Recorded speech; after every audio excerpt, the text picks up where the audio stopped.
Okay. Subhanallah, Alhamdulillah, Allahu Akbar. A'udzubillahi minasyaitanirrajim. Bismillahirrahmanirrahim. Assalamualaikum warahmatullahi wabarakatuh. Waalaikumsalam. Ustazah sihat, Ustazah? Alhamdulillah, sihat. Nilofa apa khabar? Alhamdulillah, sihat. Bertambah sihat sikit, tambah berat sikit. Nampak macam maintain. Subhanallah.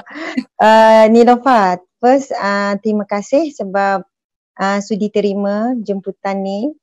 Sangat istimewa bila Nilofa setuju. Subhanallah. Nilofa sendiri bila pihak saya melalui orang tengah jemput, apa pandangan Nilofa? Saya sebenarnya antara peminat kuliah Ustazah.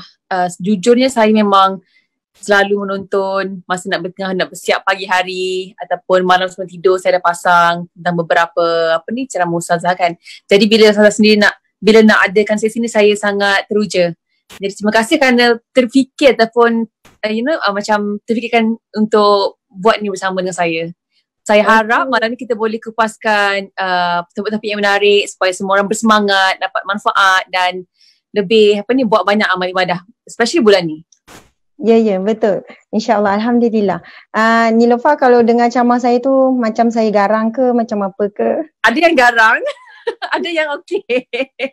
Ada macam mak-mak bebel kan? Ada juga. Okey, subhanallah, alhamdulillah. Terima kasih Nilofa sebab ikut. Saya pun ikut juga sikit-sikit pengembangan Nilofa dan sebagainya. Sebagai seorang wanita berkejaya yang sangat berjaya di antara tokoh model idola lah kan, subhanallah. Nilofa pun masih muda lagi.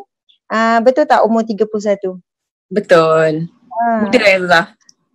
Muda sangat. Saya pun lebih kurang lah tu. Okey, Nilofa, Nilofa start dalam 2010 kan dalam industri. Betul ke? Okey, sekarang 2020 maksudnya hampir ngam-ngam lah, lebih kurang dalam 10 tahun. Betul. Ya. Macam mana Nilofa bermula dulu ya? Start dengan apa ya? Saya berjenak-jenak dengan dunia pengiklanan, maksudnya buat commercial TV, billboard ataupun print ads dekat surat khabar kan. Asalnya memang nak cari side income saja untuk tampung, untuk buat tabung belajar. Asalnya nak sambung belajar ke luar negara menggunakan duit-duit tu lah. Okey. Maksudnya Nilofa cuba nak survive sendiri, sedangkan mungkin background keluarga Nilofa mungkin mampu, tapi Nilofa sendiri suka untuk menabung. Ayah saya cakap masa tu, dia kata dia kata dia akan biayai kalau saya setuju pergi ke Australia, tapi saya masa tu bercita-cita nak pergi ke US untuk sambung belajar dalam bisnes. Jadi kalau nak pergi US saya kena tak belajar belanja sendiri. Oh, macam tu. Maksudnya sebab ayah nak suruh pergi Australia tapi Nilofa nak pergi US. So syarat dia okey, faham. Tapi akhirnya belajar di Sunway. Betul? Akhirnya di sini Malaysia. Okey, subhanallah, alhamdulillah. Okey, Nilofa, masya-Allah. Sebagai permulaan kita pada malam ini, supaya malam Ramadan ini kita sama-sama jadikan majlis kita ni majlis ilmiah. Kan, memang majlis ilmu pun insyaAllah salah satu taman syurga. Jadi insyaAllah kita sama-sama memulakan dengan bacaan Ummul Kitab Al-Fatihah. A'udzubillahi minasyaitanirrajim. Bismillahirrahmanirrahim. Alhamdulillahirabbil alamin. Arrahmanirrahim. Maliki yaumiddin.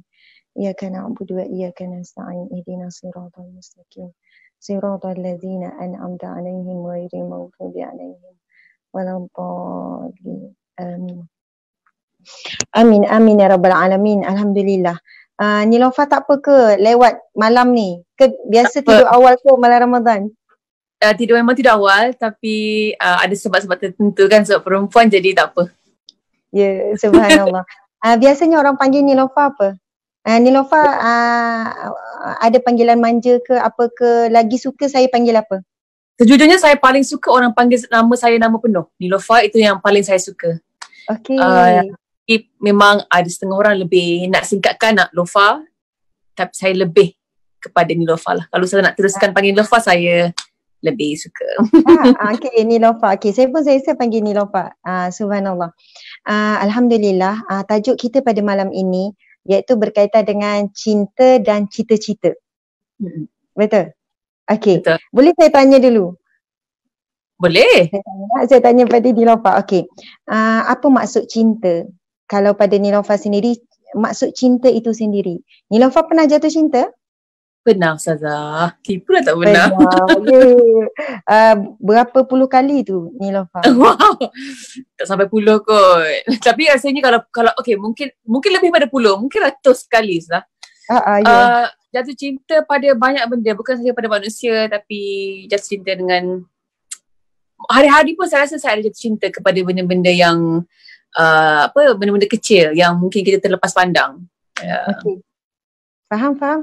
Okay, tapi maksud saya maksudnya apakah maksud definisi cinta bagi Nilofa? Kemudian mungkin cinta yang kita maksudkan ada dua lah kan, cinta kepada Allah ataupun cinta kepada makhluk. Cinta kepada makhluk ni selain daripada Allah. Kalau kita orang Islam mungkin kita akan sebut kita cinta Allah, lepas tu cinta Rasulullah, kemudian kita cinta Al-Quran, kemudian kita mencintai orang yang mencintai Allah. Kita mencintai orang yang mencintai Rasulullah. Kita mencintai orang yang mencintai Al-Quran. Maksudnya kadang kita tak boleh nak direct rasa macam mana nak cinta Allah. Oh, rupanya Allah sebut di dalam Al-Quran, qul in kuntum tuhibbunallah, sekiranya kamu mencintai Allah, fattabi'uni, maka ikutilah aku. Maksudnya ikuti Nabi Muhammad sallallahu alaihi wasallam. Yuhibbukumullah. Subhanallah, pandai Nilofa. Maka kamu akan dicintai Allah. Jadi Allah memberikan kita seorang Nabi yang sangat Allah cinta. Dengan kita mencintai Nabi, kita akan dapat cinta Allah. Sebab itu kadang-kadang untuk dapat cinta Allah, kita perlu mencintai orang yang mencintai Allah dan orang yang dicintai oleh Allah. Subhanallah. Okay. Tapi tolong jawab dulu soalan saya, apakah definisi cinta bagi Nilofa? Maksudnya bukan cinta benda-benda cinta umum lah, cinta kepada manusia. Satu perasaan yang dirasa oleh hati kan, satu perasaan yang susah nak, saya rasa macam cinta kepada manusia yang saya nak masukkan tu. Ya, betul. Tidak ada satu standard yang sama. Cinta kepada manusia ni sangat berbeza-beza dan hanya boleh dirasa di sini dan tak boleh diungkapkan dengan perkataan lah. Rasa cinta tu sendiri, betul kan? Betul. Maksudnya definisi cinta, kalau kita tanya kepada 1,000 orang mungkin berbeza. Setiap orang ada definisi cinta yang berbeza. Betul. Ada yang kata cinta ni kita rasa akan bahagia, rasa macam terbang, rasa macam sentiasa nak senyum. Orang kata kalau jatuh cinta ni tidur tak lena, mandi tak basah, mabuk dan sebagainya, macam-macam bentuk definisi cinta. Sebab itu cinta akhirnya tidak ada definisi yang khusus. Sebab hanya orang yang rasa jatuh cinta, dia hanya boleh dirasa tapi tak boleh nak disebutkan bagaimana rasa tu. Subhanallah. Macam kita boleh rasa manis, okey ni rasa manis, ni rasa masin. Tapi cinta ini sangat luar biasa. Subhanallah, Allahu Akbar. Bila sebut pasal cinta, satu perkara yang kita harus semua akui, kita orang Islam, cinta ini satu anugerah daripada pemilik cinta ataupun pencipta cinta itu sendiri. Maksudnya rasa cinta, jatuh cinta itu adalah ciptaan Allah. Rasa kan? Betul. Rasa marah, rasa rindu, rasa cinta, rasa benci. Rasa-rasa tu pun makhluk Allah yang Allah letak dalam hati kita. Subhanallah. Jadi sebab itu bila kita marah, bila marah kerana Allah dapat pahala. Contoh marah sesuatu yang memang Islam marah. Seseorang buat perkara yang memang Nabi Muhammad pun tak suka, Allah benci. Kemudian kita rasa marah dengan perkara tersebut. Orang hina Nabi. Dan kita menunjukkan rasa marah, kita dapat pahala. Subhanallah. Maksudnya bila cinta, ini adalah ciptaan Allah, makhluk Allah yang Allah pinjamkan ke dalam hati kita. Kita tak tahu macam mana rasa tu. Kita tak nampak tapi boleh rasa. Dan ia boleh terkeluar daripada macam-macam bentuk. Senyum ke, rasa bahagia, rasa tak sabar nak jumpa. Tapi pelik kan perasaan tu macam mana dalam hati kita. Subhanallah. Pertama, sifat cinta itu adalah datangnya daripada Allah. Allah boleh beri dan Allah boleh tarik rasa cinta tu. Ya. Kadang bila Allah beri kita hadiah, kita lupa kepada Allah pemberi hadiah. Lalu akhirnya Allah boleh tarik balik hadiah yang diberi, iaitu cinta tadi pula. Okey. Jadi Ustazah, okey. Ya. Boleh tanya. Kalau katakan orang yang sudah berkahwin kan, kalau Allah campakkan rasa cinta dan kasih kepada suami ataupun kepada isteri itu sendiri, tak mustahil kalau Allah tarik balik dalam tengah berkahwin tu, dalam perkahwinan tu Allah tarik balik perasaan cinta ataupun sayang ataupun berkasih tu dari sang suami ataupun sang isteri tu. Betul. Okey, saya tanya Nilofa macam ni. Contoh, kekasih Nilofa, tapi contoh Nilofa paling seronok dapat hadiah apa? Contoh bakal suami Nilofa, maksudnya tunang lah, mesin tengah bertunang. Dia bagi satu hadiah yang memang dah lama Nilofa nak. Contoh hadiah apa? Alamak, Ustazah tak tahu nak cakap apa. Okey, apa yang Nilofa, maksud impian Nilofa, contoh bagi sebuah kereta yang memang dah lama Nilofa idamkan. Okey. Contoh kereta apa? Bahaya nak cakap Ustazah. Bagi je lah apa-apa kereta. Okey lah, apa-apa lah cerita. Kereta Ferrari. Okey, Ferrari, okey. Okey, Ferrari. Lepas tu dia bagi hadiah Ferrari, kemudian dia bagi kunci sebagai tanda cinta. Lepas tu Nilofa leka dengan Ferrari tu. Seronok dengan Ferrari tu, selalu bersihkan, selalu lap, lepas tu pergi bawa ke mana-mana. Sampai ketika, sampailah tunang Nilofa nampak, Nilofa lebih sayangkan Ferrari daripada dia. Contohlah, sampai macam dah lupa. Sebab seronok sangat dengan hadiah tu. Saya nak tanya, boleh tak tunang tu dia nak ambil balik Ferrari tu? Boleh sebab dia punya. Sebab dia yang bagi kan. Dia bagi hadiah.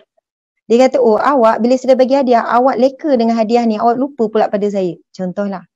Bila Allah beri kita, Allah berikan kepada manusia nikmat cinta, Allah bukan beri saja-saja. Allah akan uji dengan nikmat tersebut. Sama ada nikmat cinta suami isteri. Tadi kan Nilofa tanya suami isteri kan. Bila suami isteri bercinta, dia lupa untuk dekatkan diri kepada Allah. Mungkin dia ada terleka.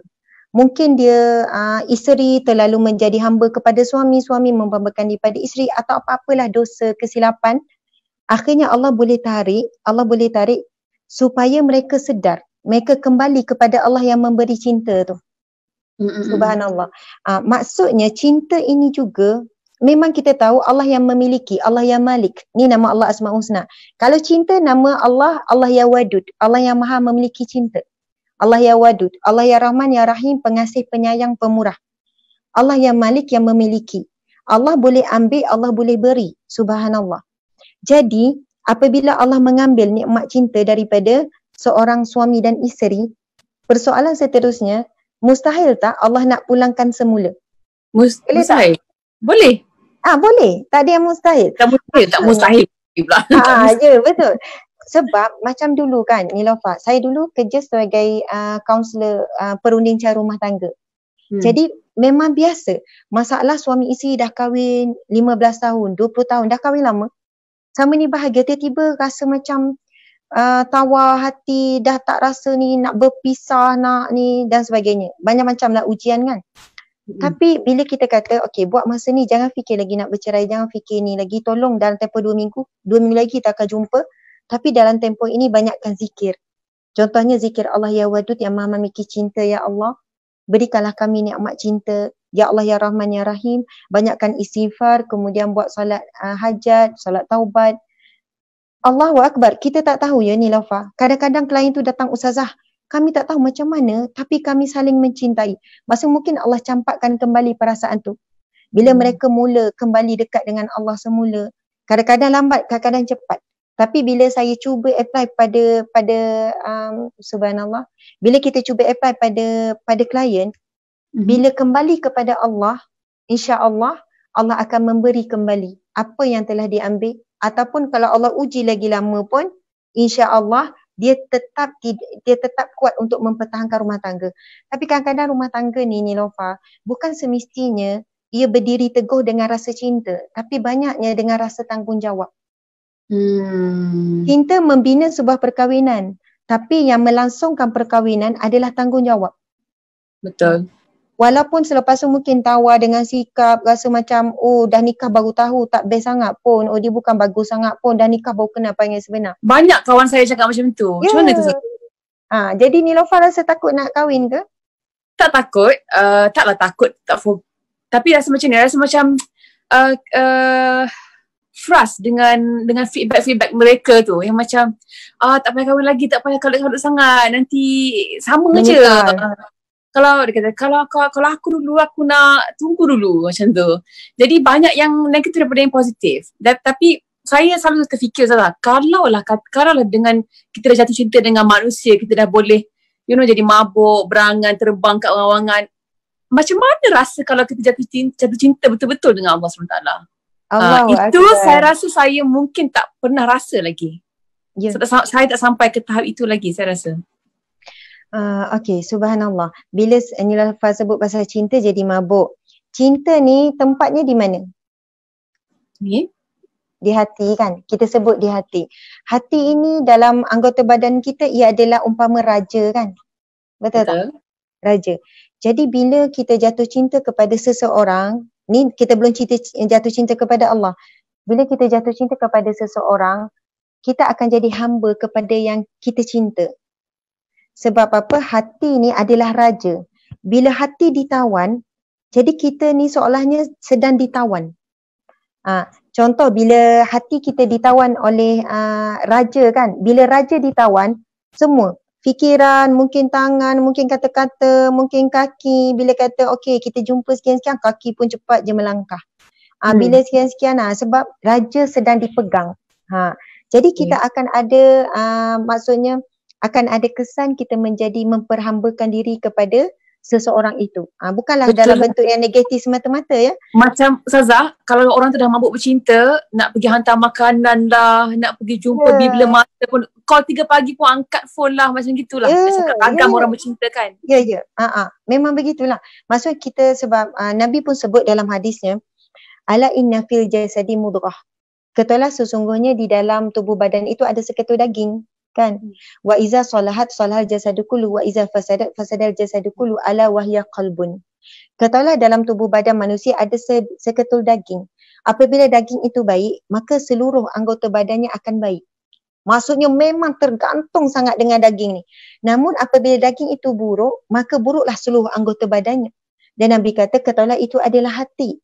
Maksudnya kalau hati seseorang itu baik, akan keluar perkataan yang baik. Akan keluar mata pandang pun walaupun benda tu nampak negatif tapi dia tengok juga dalam bentuk yang positif. Tangan pun akan menulis yang baik, kaki pun melangkah yang baik.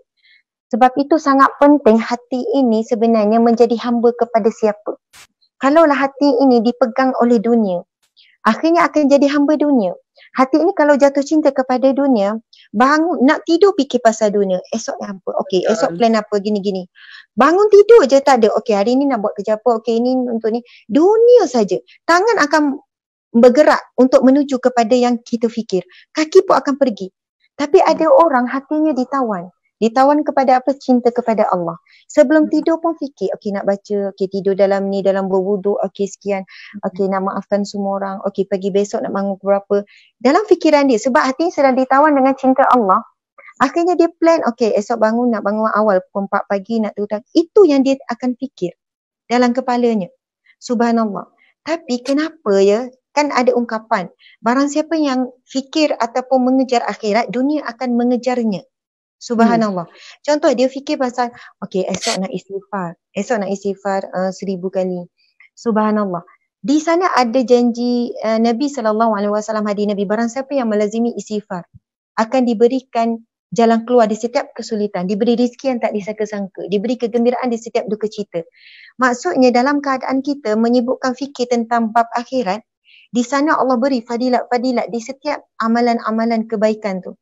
Di setiap zikir-zikir yang dia amalkan yang kita fikir tentang akhirat tu. Subhanallah.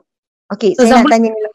Boleh saya tambah sikit tak pasal zikir tu? Saya dulu mungkin saya tak titik berat zikir ataupun selawat. Mungkin beberapa tahun yang baru, couple years ago baru saya start berzikir dan selawat. Tapi bila saya fikir balik, amalan zikir salawat ni amalan yang paling mudah sekali. Boleh buat bila-bila masa, tak payah nak berwuduk dan tak perlu nak kadang-kadang tak perlu nak menutup aurat. Buat. Betul. Jadi saya rasa macam bila saya sedar macam saya cakap kat ibu saya masa kita kat Madinah, saya kata bila orang puji kita, kita rasa seronok. Bila orang puji kita, kita nak baca, kita nak tengok artikel ataupun orang tulis apa pasal kita. Macam itulah Allah SWT nak tengok kita memuji dia dengan kebesaran dia, kekuasaan dia. Kata saya tukar balik perasaan macam kalau aku suka, apatah lagi pencipta aku suka bila aku memuji. Akbar, subhanallah. Bijak. Nilofa, Allah ada satu nama, salah satu nama Asma Husna adalah Allah Ya Hamid. Allah yang maha terpuji, dan Allah sangat suka dipuji oleh hambanya.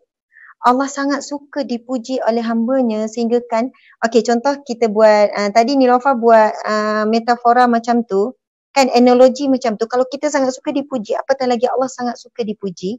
Subhanallah. Contoh, kalau orang puji Nilofa kan, Nilofa bagi apa pada orang yang puji tu?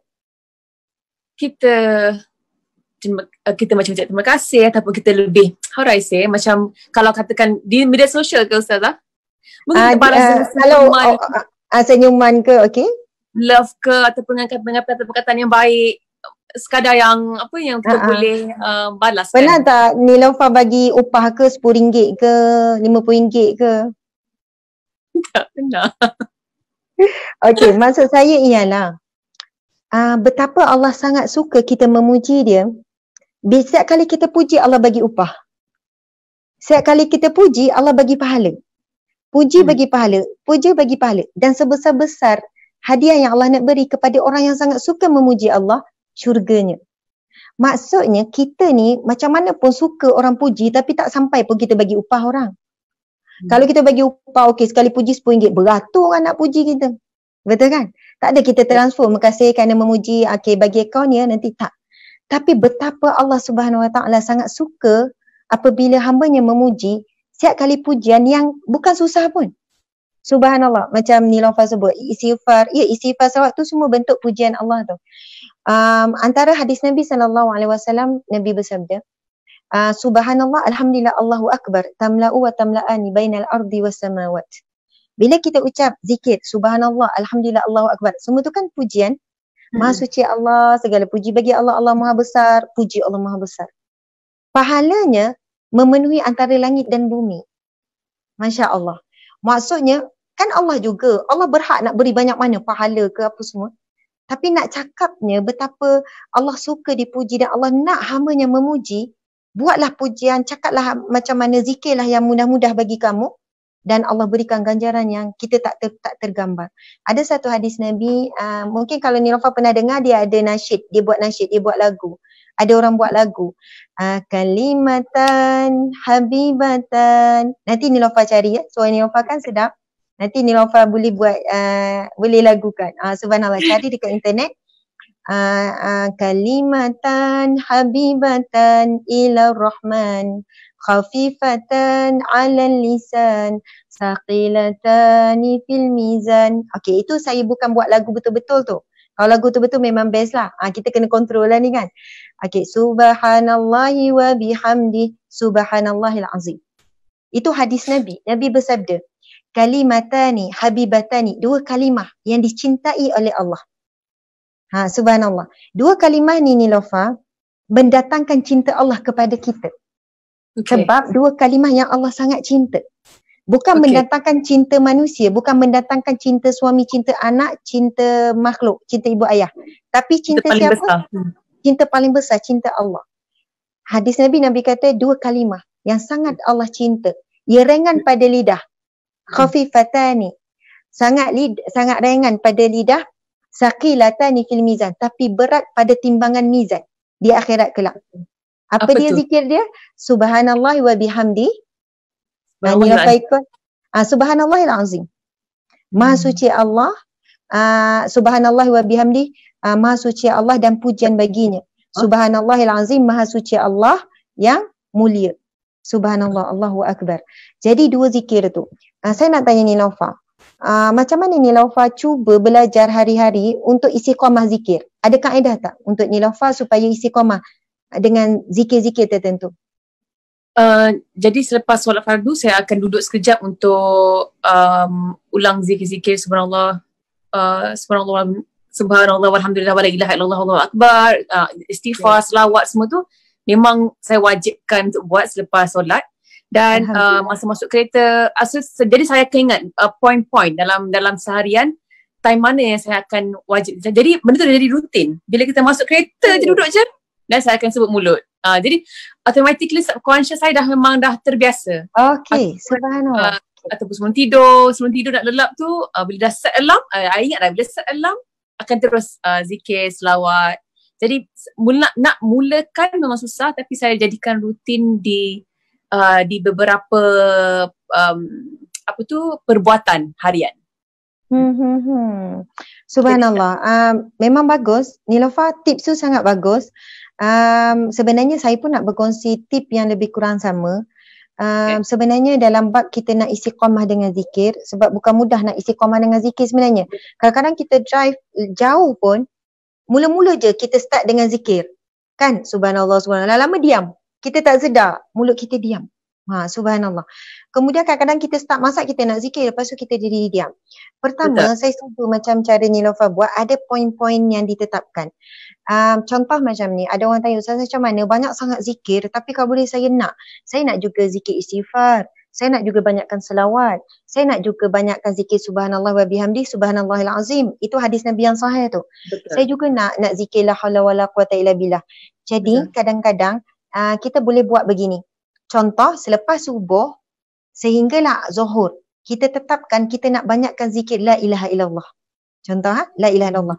Sebab apa? Itu merujuk hadis Nabi. Afdalu zikru la ilaha illallah. Zikir yang paling afdal adalah zikir la ilaha illallah. Itu nombor satu, Nilofa. Paling afdal zikir adalah kalimah la ilaha illallah. Begitu juga pesanan Nabi dalam bulan Ramadan ni, sepenuh bulan Ramadan ni, hadis Nabi SAW. Hadis ini diriwayatkan oleh sahabat Nabi yang bernama Salman. Pada hari terakhir di bulan Sya'ban, Nabi berkhutbah. Maksudnya sehari sebelum masuk Ramadan. Khutbah tu panjang Nilofa, panjang, tapi di hujung Nabi bersabda, lakukanlah sebanyak-banyaknya di dalam bulan Ramadan 4 perkara. Nabi sebut. Yang pertama, dua perkara yang mendatangkan redha Allah terhadap kamu. Dan 2 perkara lagi yang engkau perlukan. Nabi kata. 2 perkara yang mendatangkan redha kepada Allah kepada kamu, perbanyakkanlah zikir la ilaha illallah dan astaghfirullah. Nabi minta di bulan Ramadan, Nabi bagikan wasiat, bulan Ramadan perbanyakkan 2 zikir ni, la ilaha illallah dengan astaghfirullah. Dan 2 lagi yang kamu perlukan, Nabi kata, iaitu perbanyakkan meminta syurga dan selamat daripada api neraka Allah. Okey, subhanallah. Nilofa, contoh, kita boleh mula. Sebab apa? Waktu yang paling panjang antara jarak solat subuh ke zuhur. Contoh kita mula besok, start pada subuh ke zuhur, kita cuba letak mindset kita, perbanyakkan zikir la ilaha illallah. Jadi kita tak perlu macam nak fikir, nak zikir ni. Kadang lepas solat kita nak zikir semua, sampai ketiga kadang kita rasa macam, ada benda nak buat lah. Ginilah. Lepas tu kita jadi tertinggal. Lepas tu kita rasa macam zikir laju-laju. Jadi kita terus set subuh ke zuhur, la ilaha illallah. Masak ke, pakai baju ke, masuk duduk rehat ke, buat apa, menyapu ke, la ilaha illallah, la ilaha illallah, la ilaha illallah. Terhenti sekejap, okey, lepas tu ingat balik, la ilaha illallah, la ilaha illallah. Sampai zuhur, kita letak pula mindset, okey, start zuhur sampai asar adalah zikir astaghfirullah, contoh. Astagfirullah, kejap-kejap, lepas tu berhenti, astagfirullah. Okey, kita letak pula contoh lepas asar, ini terpulang, ini cadangan. Nak letak mana-mana zikir terpulang pada masing-masing. Start asar pula, kita pun bagi tahu anak-anak, kalau saya lah, okey, start asar sampai maghrib, sekarang kita zikir pula subhanallah wa bihamdi. Maghrib sampai isyak mungkin subhanallahil azim. Okey, ataupun nak letak lepas asar selawat sampai maghrib, kita nak banyakkan selawat masa tu. Contoh, maghrib dengan isyak tu pendek, mungkin adalah nak zikir panjang sikit ke, sekian-sekian sambil-sambil uruskan anak apa semua.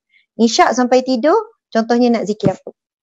Lepas tu esok nak set zikir lain, contoh, terpulang. Tapi biasanya kalau kita setting begitu, kita akan lebih fokus. Kita akan lebih fokus. Kita tak perlu fikir, kita fokus zikir tu je, sekian-sekian.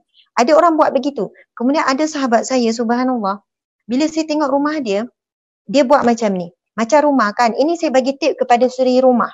Tapi alhamdulillah ramai yang buat tips ni. Kata ustazah saya penat lah kat rumah saya gini dengan anak dengan ni. Saya rasa macam kadang tak semangat ini. Okey. Jadi cadangannya di setiap ruang kita letakkan zikir-zikir tertentu. Okey, contoh macam ni. Ada orang bila kat dapur dia dah tulis satu zikir. Di dapur dia banyakkan zikir subhanallah contoh kan. Subhanallah. Jadi bila masuk je ruang dapur dia subhanallah, subhanallah. Buat kerja je subhanallah, subhanallah, subhanallah. Bila ruang tamu, masa ngemang-ngemang ruang tamu ada zikir tertentu.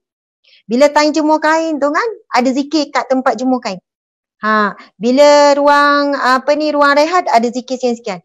Bila time gosok baju, dia ada zikir dia dah siap tampal. Jadi dia kata ustazah subhanallah, bila dah buat zikir-zikir di ruang-ruang tu, masuk bilik zikir apa. Jadi dia tak rasa rugi pun duduk lama-lama kat situ. Bila gosok baju yang sama ni rasa macam ni, daripada gosok baju baik aku pergi ngaji Quran daripada aku gosok baju. Tak ada. Gosok baju tu sambil dia nak perbanyakkan zikir yang dia tetapkan. Subhanallah. Sebab tak terlintas kan sebelum ni? Kita mungkin tak terlintas nak buat begitu. Macam Nilofa, dah set dalam kereta nak zikir apa? Nilofa banyak ke atas kereta? Banyak. Banyak waktu atas kenderaan. Ada orang, mungkin adakah atas kenderaan tu laluan yang sama? Rumah ke office kan macam mana? Laluan yang sama. Laluan yang sama. Okey, ada sahabat saya dia buat macam ni. Dia dah tahu untuk sampai ke pejabat ada 10, contoh ada 5 traffic light. Dia akan buat satu traffic light ke satu traffic light ada zikir dia. Traffic light ni ke traffic light ni zikir lain. Jadi dia kata, menarik. Jadi dia kata bila berlaku jam, dia tak rasa pun ralat. Bahkan dia rasa macam jam lagi banyak aku boleh zikir. It's okay. Jadi dia relax. Okay, zikir pertama ni la ilaha illallah. Traffic light kedua hingga ketiga zikir ni. Time laju, alamak sikit je dapat zikir. Macam tu. Kadang-kadang kita stres kan, jam ke sunat cepat apa semua. Tapi sebenarnya masa ni bila kita isi dengan zikrullah, Allah akan gantikan dengan kemanisan. Kita tunggu orang, kadang kita nak marah kan? Orang lambat 20 minit. Masa aku ni, dia tak hormat masa aku. Tapi kalau kita terus set, okay, kalau dia lambat, aku akan zikir ni. So, bila datang, it's okay. Don't worry, tak apa. Tak apa. Sebab apa? Kita tak rasa pun masa kita tu, subhanallah. Masya Allah. Suami saya baru maklumkan view sekarang ni adalah 13K. View yang paling tinggi setakat ni pengalaman saya. Melalui FB. Sebab FB memang payah nak reach. Tengok 13K, alhamdulillah. Maksudnya Nilofa, subhanallah, bila kita tunggu orang, kita buat apa-apa, kita tak jadi rasa macam rugi. Tak rasa menyesal pun, tak ada. It's okay awak lambat, it's okay. Sebab kita rasa macam, seronok tadi sementara tu aku boleh zikir. Kita dah set. Kalau nunggu orang lambat, kita nak zikir apa? Saya ada baca satu buku mindful pasal tentang mindfulness.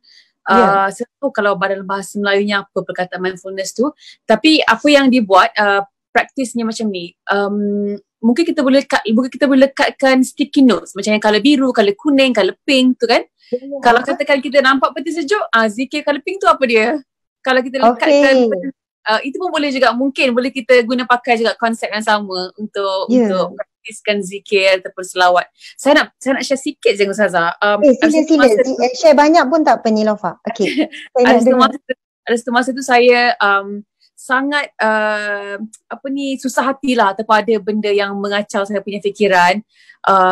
Jadi ibu saya pun tahu tentang apa yang saya tengah lalui semua everything, dan saya ingat lagi dalam keadaan yang saya macam sebab tak kena tu, ibu saya message saya cakap, dia panggil saya Love. Okay, Love, zikir banyak-banyak, selawat banyak-banyak, zikir banyak-banyak. For the first time. And then lepas tu lama sikit tu, dan ada selang beberapa lama tu di message lagi saya, dia cakap zikir, dia kata zikir banyak-banyak, selawat banyak-banyak. Saya kata macam aku tak pernah zikir banyak-banyak. Okay, apa kata aku try zikir banyak-banyak? Nak tahu? Aku nak cuba kalau betul zikir ni boleh sort of macam tenang kata melapangkan saya punya masalah masa tu. Jadi saya buat ekstrim. Saya buat memang puluh-puluh ribu punya satu hari. Jadi saya buat sampai setiap malam saya tidur dengan tasbih. Kalau bangun pagi esok kan 5,000, 8,000. Sehari tu memang puluh ribu. Saya buat dalam masa yang agak lama dan saya Masya Allah, dia punya efek tu saya tak boleh nak cakap dengan orang. Dia punya lapang dan sejuk dada tu macam mana rasa dia. Jadi bila sekarang kan, kalau kata, sebab tu saya rasa macam zikir, selawat, istighfar ni antara benda yang kena ada dalam hidup kita sehari-hari. Ya, wajib. Okey, Niloufar. Bila Niloufar ada masalah stres, Niloufar rasa macam mana? Dada. Sempit. Kita rasa macam kalau kata kita stres, kita terlalu fikirkan masalah, alamak dunia ni macam mana aku jenis. Kita akan rasa macam kecilnya, macam sempit kan. Tapi sebenarnya dengan zikir tu membantu kita untuk kita nampak kita lebih positif, kita lapang, kita rasa kita boleh semakin tersenyum dan kita boleh melepaskan masalah tu dan ada kebergantungan yang yang lebih besar lah. Yang kuat. Okey, subhanallah. Antara hikmah zikir ni memang sangat besar, sangat luas, sangat ni fadilatnya. Niloufar, yang menyempitkan hati dan melapangkan hati adalah Allah. Allah ya Khafid, Allah ya Wasid, Allah ya Basid, Allah ya Wasid, Allah yang maha melapangkan dan Allah yang maha menyempitkan hati. Sama ada Allah akan menyempitkan hati kita, biasanya hati manusia akan sempit dengan hal dunia dan akan lapang dengan hal akhirat. Hati kita akan sempit bila kita lupa Allah dan kita membesarkan makhluk Allah. Hati kita akan jadi lapang bila kita ingat Allah. Sebab itu bila kita sebut zikir hasbi rabbi jallallah ma fi qalbi ghairullah. Cukuplah Allah bagiku, tidak ada di dalam hati. Saya memang sensitif dengan zikir sebab arwah tu saya memang favorite arwah tu saya. Subhanallah, zikir kan. Sebenarnya zikir tu hasbi rabbi jallallah, cukuplah Allah bagiku, ma fi qalbi ghairullah, tidak ada selain Allah dalam hatiku. Zikir tu mula-mula kita ulang, dia tak masuk lagi tau. Lama-lama bila dia masuk sikit-sikit, pengulangan ni memang sangat penting. Pengulangan macam Niloufar sebut sampai ribu-ribu kali. Bila dia masuk, cukuplah Allah bagiku, sampai ketika kita rasa macam masalah yang besar tadi tu, masalah yang besar, Allah akan kecilkan masalah tu. Allah akan kecilkan bagi kita. Masalah mungkin tak settle lagi, masalah tetap masalah, tapi hati kita dah lapang, jadi masalah tu jadi kecil. Maksudnya sebelum ini hati kita sempit, masalah kecil je sebenarnya. Tapi sebab hati sempit, tak muat nak masuk. Jadi sesak nafas. Tapi bila hati tu dah lapang, masalah tu saiz yang sama, jadi dah tak rasa. Allahu Akbar, subhanallah. Mungkin juga saya rasa sudah penting juga kalau sudah kena selalu ingatkan kepada pengikut Ustazah untuk tahu makna zikir selawat tu. Jangan sekadar baca apa yang itu dalam buku. Kena faham, kena selami maksud, kena feel it. Saya rasa itu sangat satu poin yang penting lah. Kan Ustazah kan? Betul. Niloufar ni bila Niloufar amalkan zikir, Niloufar faham tak maksud? Kena, saya akan make sure saya akan faham dan saya akan ingat apa perkataan ni Arabnya apa dia maksud dia, ni apa dia. So, bila saya sebut tu, saya boleh feel. Okey, subhanallah, alhamdulillah. Masya Allah, baguslah. Maksudnya Niloufar konsepnya bila zikir mesti faham maksud. Okey, saya nak tanya soalan pada Niloufar lagi. Bila kita sebut pasal, kembali kepada tajuk kita, cinta dan cita-cita. Saya nak tanya, apa cita-cita Niloufar? Cita-cita saya, of course, saya nak menjadi ahli syurga. Saya nak menjadi ahli syurga, saya nak perkataan terakhir saya la ilaha illallah, saya nak tidak dilepaskan azab kubur. Itu antara dalam doa saya. Tapi of course itu semua untuk akhirat. Dunia pula cita saya lain. Okey, Niloufar. Sebab apa kita pilih tajuk cinta dan cita-cita? Sebab biasanya kerana cinta akan mewujudkan cita-cita. Contoh, kita cintakan Allah, cita-cita kita adalah kita nak jumpa Allah. Betul kan? Betul. Kita cintakan Rasulullah. Nak tengok wajah Allah. Ya, nak tengok wajah Allah. Lepas tu bila kita jatuh cinta kepada Rasulullah daripada kisah-kisah, kita punya cita-cita adalah nak jumpa Rasulullah. Betul. Betul kan? Okey, Niloufar contoh. Untuk cita-cita dunia Niloufar nak jadi maksudnya artis sekian-sekian. Dan Niloufar memang berusaha sedaya upaya untuk berada pada target tu. Betul atau tidak? Betul. Niloufar berkorbankan masa, tenaga, plan itu plan ini, sama juga macam untuk Niloufar hijab, sama juga dengan banana Susu pisang.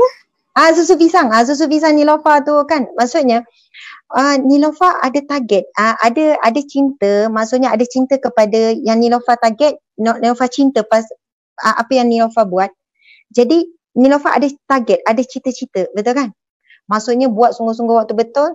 Kalau masa fashion buat sekian-sekian, untuk design tudung sekian-sekian, untuk ni sampai target. Dan kebanyakannya saya nak tanya, Niloufar boleh capai tak target yang Niloufar letak tentang cita-cita dunia? Alhamdulillah ada yang tercapai, Ustazah. Dan saya rasa banyak tercapai sebab tengok memang satu pencapaian Niloufar. Dan ia bukan satu perkara yang Niloufar buat sambil-sambil, tapi buat dengan betul-betul sungguh-sungguh dengan tim all out. Betul atau tidak? Okey. Sekarang Niloufar ada cita-cita nak alam barzah dalam keadaan yang selesa. Ada cita-cita nak selamat daripada azab kubur. Ada cita-cita untuk dapat syurga Allah, jumpa Nabi Muhammad. Itu cita-cita kita semua sebab kita ada cinta. Kita cintakan perkara tu. Macam mana kita boleh cinta untuk alam kubur sekian-sekian, nak mati husnul khatimah? Sebab kita telah diperkenalkan oleh ustaz-ustaz kita, penceramah apa semua, mati husnul khatimah sekian, alam kubur kalau indah, kubur kita jadi macam taman syurga. Jadi kita jatuh cinta, betul kan? Lepas tu kita ada cita-cita. Namun saya nak tanya pada Niloufar pada malam yang barakah ini, adakah Niloufar buat betul-betul sungguh-sungguh untuk menggapai cita-cita alam barzah? Cita-cita untuk bertemu Rasulullah, untuk bertemu Allah. Adakah Niloufar dah buat pengorbanan? Maksudnya secara ni. Okey, subhanallah. Jujur saya cakap, saya mungkin tidak cuba sehabis baik lagi untuk mendapat apa yang saya inginkan untuk akhirat. Banyak lagi benda yang saya perlu perbaiki, banyak lagi yang saya perlu pertingkatkan, tambahkan. Sebab tu saya berani cakap, saya kata mungkin saya tak pernah jatuh cinta betul-betul lagi dengan Allah. Allahu Akbar. Sebenarnya bukan Niloufar je, saya pun sama. Saya tanya tu bukan sebab saya dah ready. Sebenarnya Niloufar, kita semua yang ada bersama dengan dengar pada malam ini, kita sebenarnya bila kita letak cita-cita akhirat, tapi usaha kita tak sama dengan ikhtiar kita untuk cita-cita dunia. Cita-cita kita untuk alam kubur, untuk di padang mahsyar, nak titian sirat tu berjaya direct ke syurga, tak jatuh ke neraka. Tapi kita punya ikhtiar ataupun usaha kita tak sebagaimana untuk capai cita-cita di dunia. Sebab itu insya-Allah pada malam ini saya nak kongsikan satu doa. Sebenarnya doa ni dah biasa. Yang pertama doa ni biasa, yang kedua pun sebenarnya bagi setengah orang biasa. Sebab tadi kita cerita pasal zikir. Jadi macam mana nak jadi ahli zikir? Bukan mudah. Sebenarnya ada orang yang Allah pilih untuk jadi ahli zikir. Maksudnya dia ni sentiasa ingat Allah, buat apa-apa untuk Allah, buat apa-apa ikhlas kerana Allah, sentiasa tujuannya adalah Allah.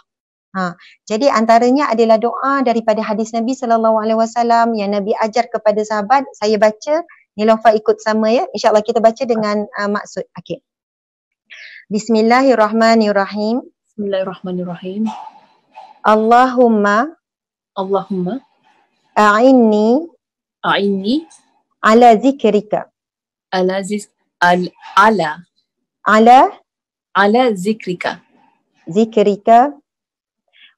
ala zikrika wa syukrika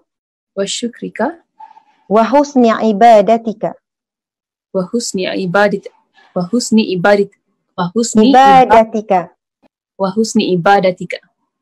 Amin ya rabbal alamin. Okey, maksudnya ialah Nabi pesan setiap kali selepas solat, ada juga riwayat mengatakan setiap kali lepas sujud, masa ketika sujud yang akhir, jangan tinggalkan doa ini. Nabi pesan. Subhanallah. Maksudnya insya-Allah selepas ini kita cuba jadikan, cari saja doa ini doa untuk Google banyak. Maksudnya sebut saja doa untuk berzikir kepada Allah, nanti akan keluar. Allahumma a'inni ala zikrika. Maksudnya adalah, ya Allah bantulah aku dalam mengingatimu.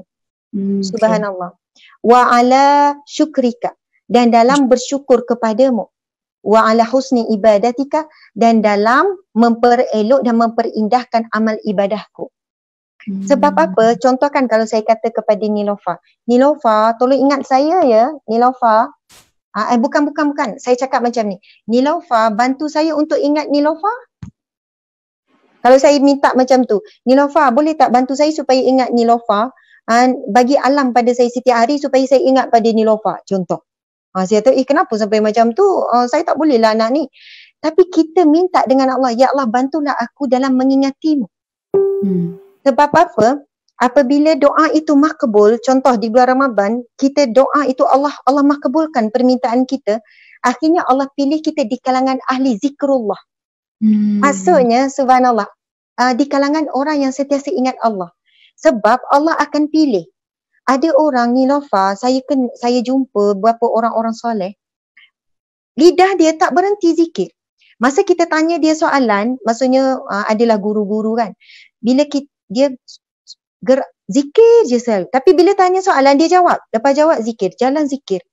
Kemudian kita tanya orang yang selalu bersama dengan dia kata subhanallah guru ni, syekh ni memang zikir saja. Tapi orang cakap dia dengar, dia akan jawab. Lidah dia tu nak tidur zikir, bangun tidur je zikir. Maksudnya dia di kalangan orang yang Allah beri dia nikmat, lidah tu sentiasa zikrullah.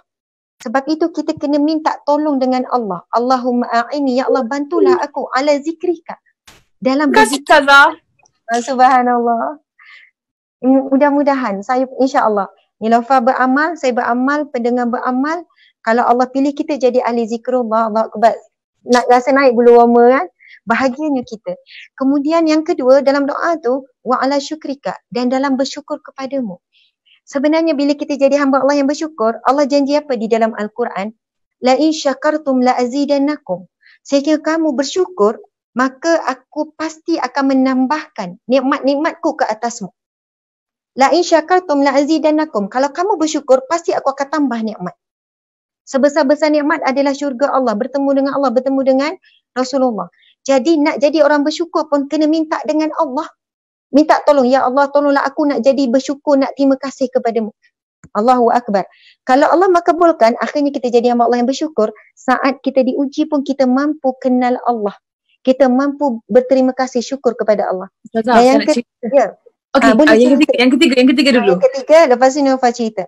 Yang ketiga kita minta apa? Wa ala husni ibadatika. Dan dalam memperindah dan memperelokkan amal ibadahku.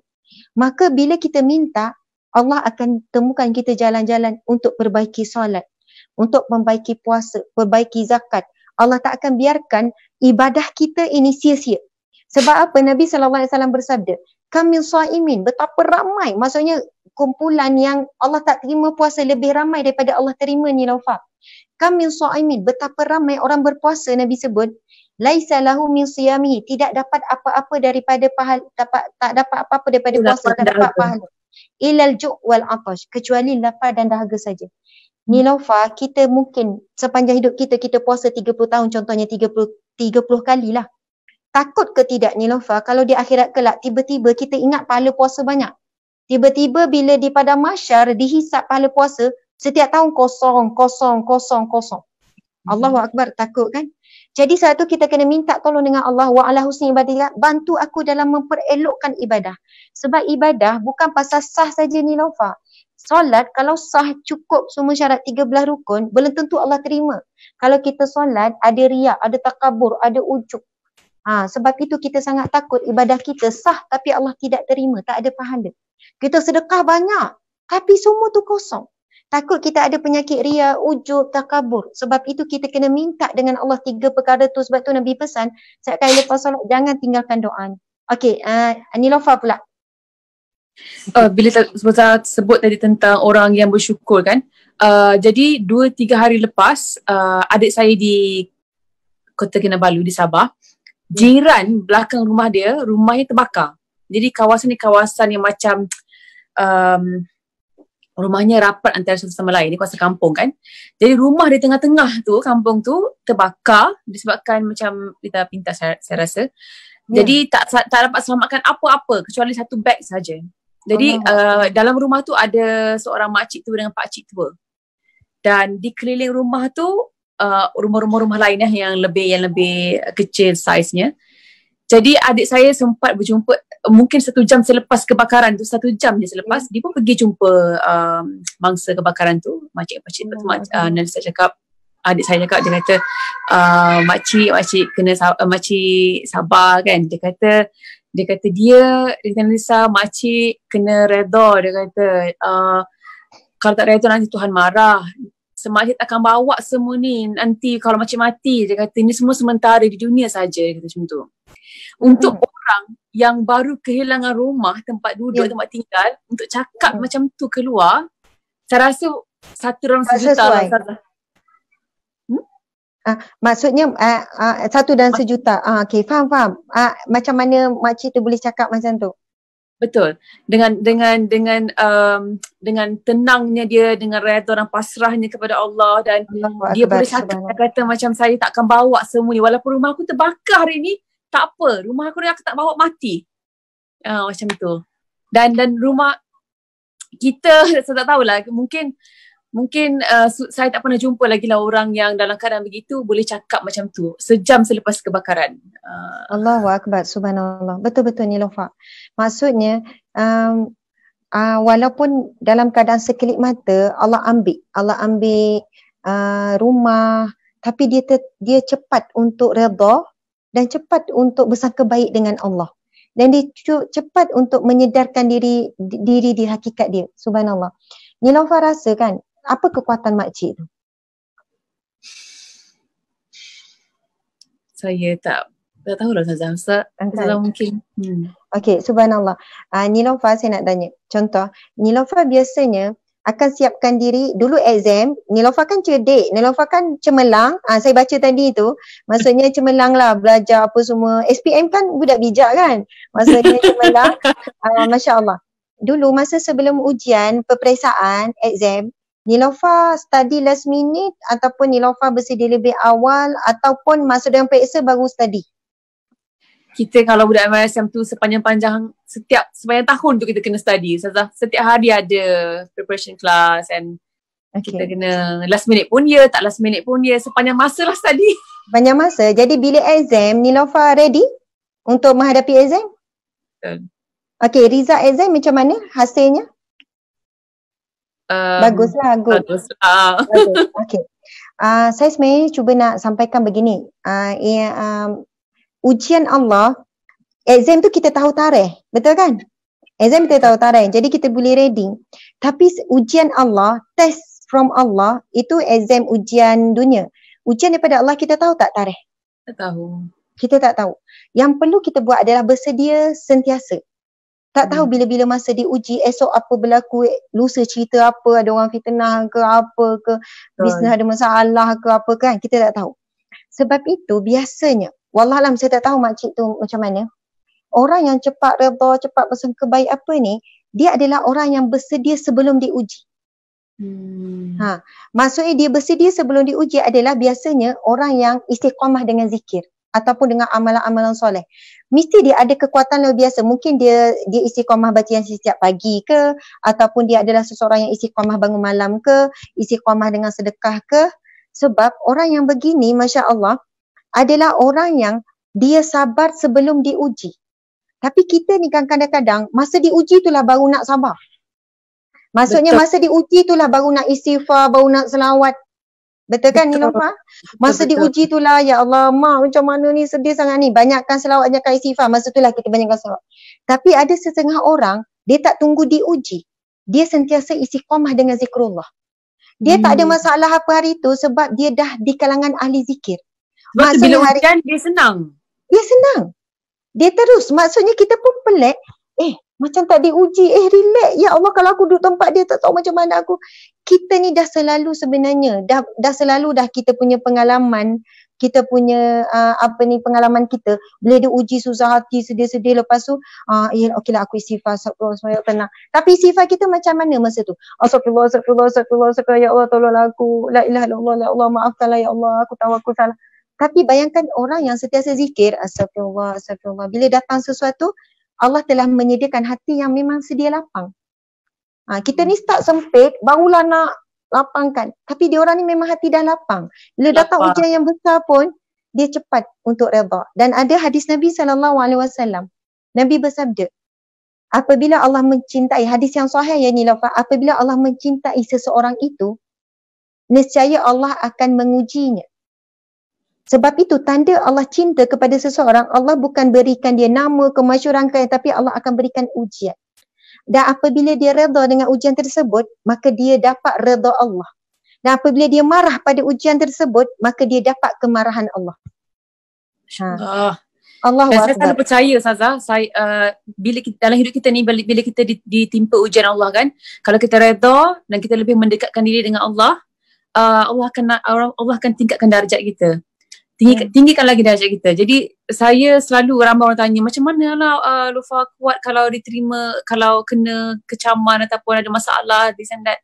Saya selalu berfikiran positif, saya redha, saya hadapi dan saya lebih dekatkan diri dengan Allah. Macam back to square one. Jadi alhamdulillah banyak benda-benda yang besar dalam hidup saya boleh lalui Ustazah. Tapi itu sebenarnya kekuatan saya lah. Dan juga doa-doa semua orang, doa ibu saya. Saya nak share satu benda lagi. Boleh. Ramai antara kenalan saya, kami saya sendiri nak sangat jadikan tahajud itu satu benda yang kerap dilakukan. Tahajud. Dan bila kita bangun tahajud ya Ustazah. Ya. Kita rasa macam tahajud susahnya nak bangun, tapi kalau bangun tu wow, bestnya kalau dapat bangun tahajud. Bila kita dapat bertahajud, kita rasa macam kadang-kadang tak datang idea nak minta doa apa.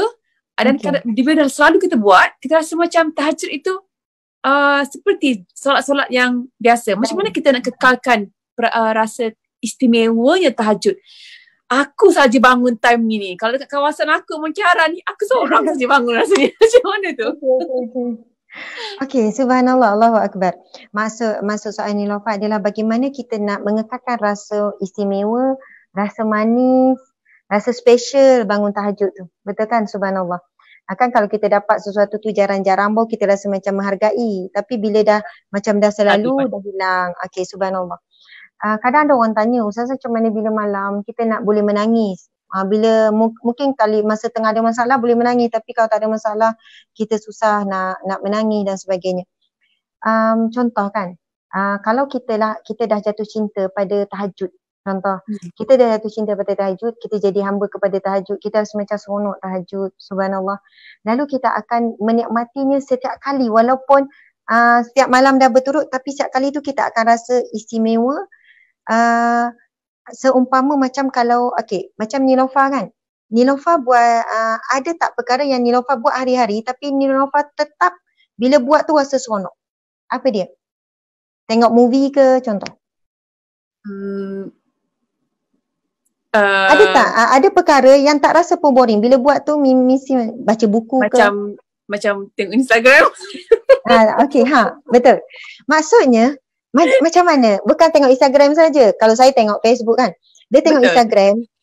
Contoh tengok Instagram, kita tak pernah rasa macam boring. Dan kita tak pernah rasa macam, dan setiap kali tu kita rasa macam kita akan menghati, kita lupa benda lain. Betul kan? Kita akan rasa macam masa tu pun kalau tengah berdiri pun kita tak sedar kita berdiri dah 10 minit. Padahal benda yang sama je kita tengok Instagram. Ada kita rasa nak ni, dan setiap kali kita ada masa dengan Instagram, itu adalah masa istimewa. Dan kita penat-penat pun kadang tu kita rasa sekejap aku nak rehat sekejap. Rehat pun dengan Instagram. Betul. Subhanallah. Sebenarnya soalan Nilofa tu sama juga. Persoalannya kadang baca Al-Quran, lama-lama sekali baca rasa nikmat. Bila saya baca rasa macam biasa je. Sebenarnya kita kembali kepada apa yang kita bincang pada malam ini, iaitu kita buat bukan dengan rasa cinta. Dan kita belum jatuh cinta kepada tahajud, belum jatuh cinta. Dan kita nak jatuh cinta macam mana Nilofa? Kita kena tahu, betul kan? tahu kelebihan tahajud, kelebihan bangun malam, baca tentang kelebihan bangun malam, kelebihan Al-Quran, jadi ahli Al-Quran dan sebagainya. Jadi insya-Allah kita nak share satu doa untuk merasa cinta ni. Cinta kepada ibadah-ibadah ni.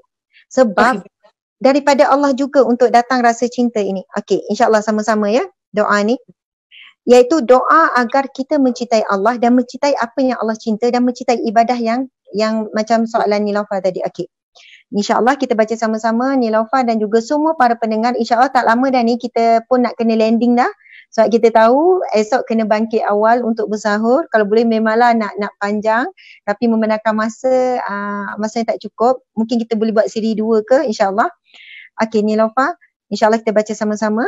Bismillahirrahmanirrahim. Bismillahirrahmanirrahim. Allahumma inni as'aluka hubbaka wa hubba man yuhibbuka wal amala alladhi yuballighuni hubbaka. Allahumma ja'al hubbaka ahabba ilayya min nafsi wa ahli wa minal ma'il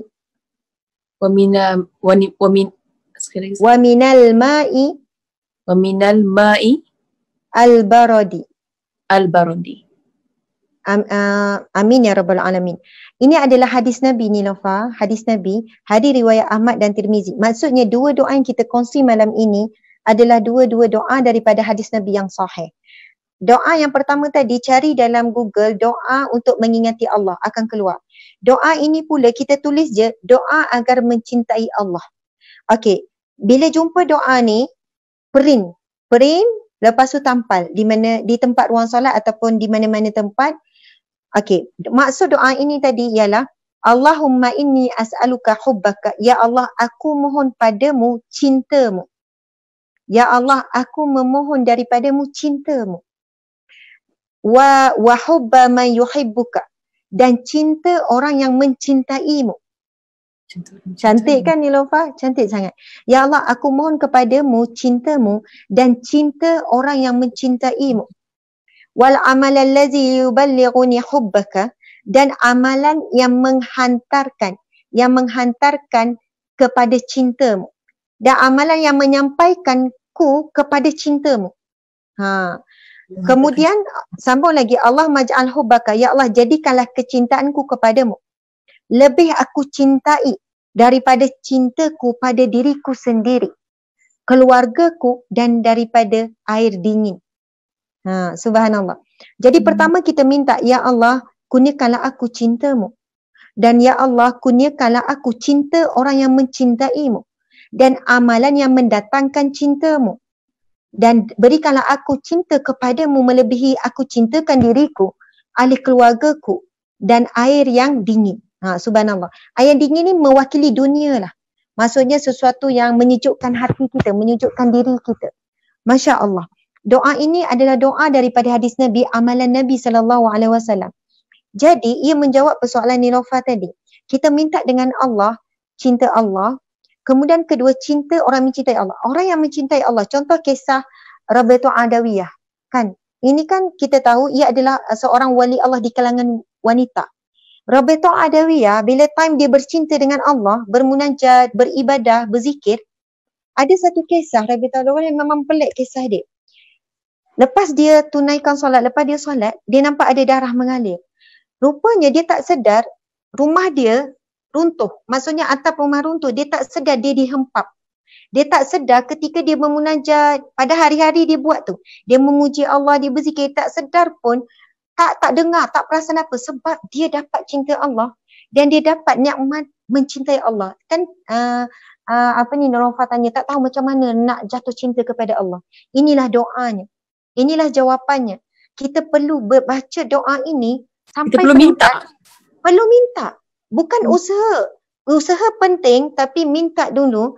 Kalau Allah makbulkan bulan Ramadan, lalu Allah makbulkan permintaan kita, lalu Allah beri kita nikmat jatuh cinta kepada Allah. Allahu Akbar. Kemudian Nilofa, cerita Rabi'atul Adawiyah kan. Dia tak rasa ni, sakit semua tak rasa, cuma dia nampak darah, dia pun pelik darah apa. Subhanallah, betapa. Bayangkan Nilofa, kalau kita solat Nilofa, rasanya kalau gatal, terasa tak gatal masa solat? Rasa gatal, sakit pinggang ke, pening kepala rasa. Kalau ada lipas lah Nilofa, kita solat ada lipas dalam 10 meter. Nampak tak lipas tu? Nampak, mungkin dia melompat dah. Melompat. Maksudnya masa solat kita nampak semua. Kita dengar semua. Kita boleh, ya Allah betapa lekanya kita. Kita tak, sebab itu solat kita rasa biasa, tak rasa manis. Solat dah, okay nak solat. Maksudnya kita solat dalam keadaan bukan kita menikmati nikmatnya, kita bercakap dengan Allah kita ni. Jadi macam mana nak rasa, orang kata macam mana nak rasa seronok solat, nikmat solat, manis solat, rasa macam wah nak jumpa Allah specialnya. Sebab apa? Kita tak dikurniakan Allah rasa cinta terhadap ibadah yang mendapatkan cinta Allah. Sebab itu doa tadi tu, ya Allah berikanlah aku ibadah, amalan ibadah, amalan soleh yang mendatangkan cinta Allah. Jadi insya-Allah malam ini malam yang barakah, malam Ramadan, tuan-tuan, puan-puan, muslimin, muslimat, kawan-kawan kita semua yang ada sama lebih kurang 10K, 13K yang bersama malam ini, masya-Allah. Okey, sekarang dalam 14K, mudah-mudahan dapat manfaat. Cari doa tu, mudah-mudahan Allah makbulkan. Saya nak tanya soalan yang terakhir pada Nilofa. Sebelum Nilofa mungkin nak tanya saya soalan terakhir Nilofa. Nilofa rasa kalaulah mati malam ni ataupun mati anytime lah malam ni ke, agak-agak rasanya layak tak masuk syurga Allah? Kalau mati malam ni lah.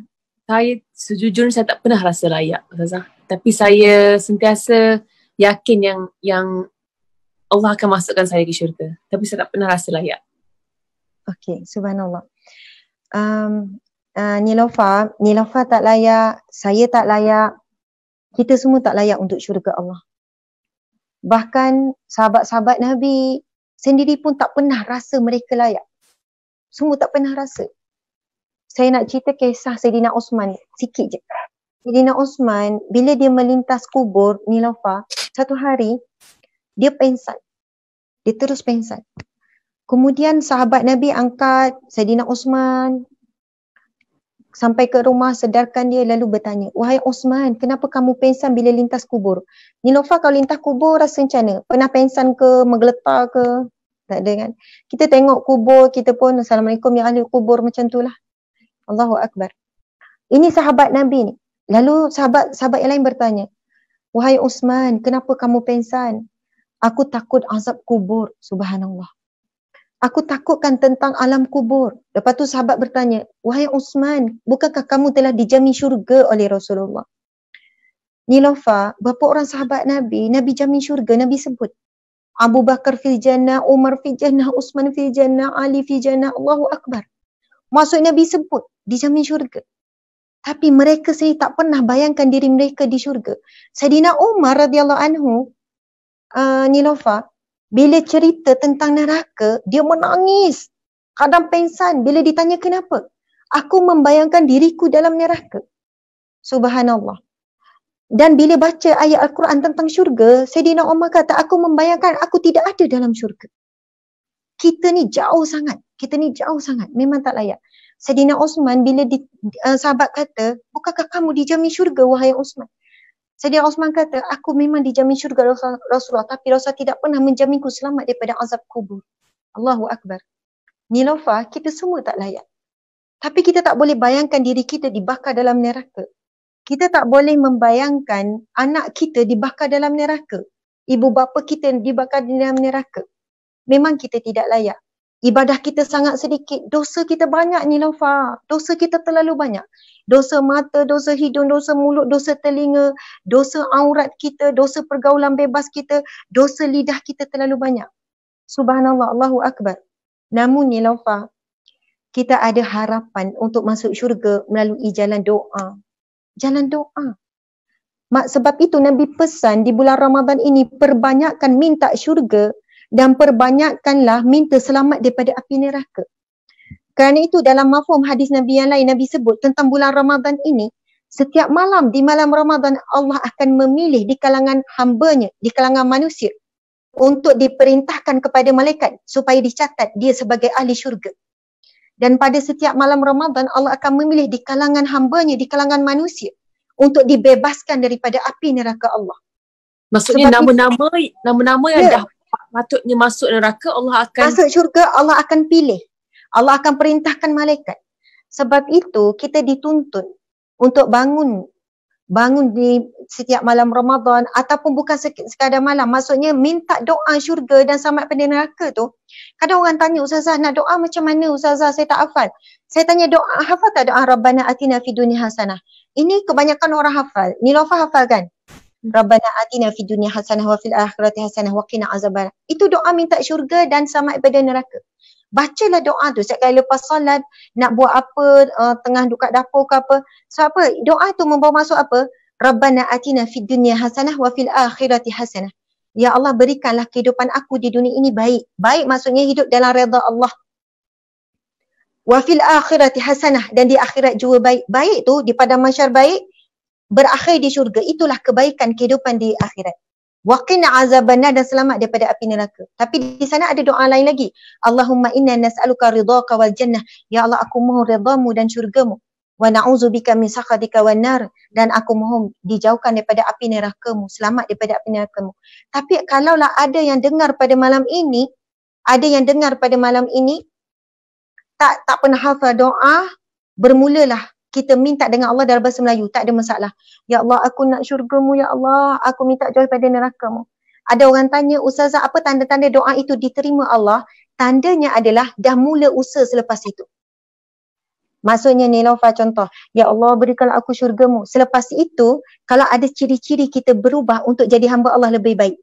Dari sudut solat, dari sudut ibadah, dari sudut pakaian, dari sudut pergaulan dengan suami. Maksudnya ada nampak perubahan, itu tanda doa kita diterima Allah. Setelah itu Allah beri kita kemudahan berusaha untuk berubah. Tapi kalau kita minta tapi sama je, esok sama makin teruk, maksudnya doa kita itu terhijab. Na'udzubillahi min zalik. Dan tadi tu kan bila sebut pasal syukur tadi tu kan, Nilofa, subhanallah, saya minta maaf pendengar sekalian, saya tahu saya sebenarnya kalau boleh memang kita nak kupas lebih dalam, lebih lanjut, tapi saya pun diberi warning Ustazah supaya stop. Sebab kita hormati masa, kita pun nak bangkit mulai.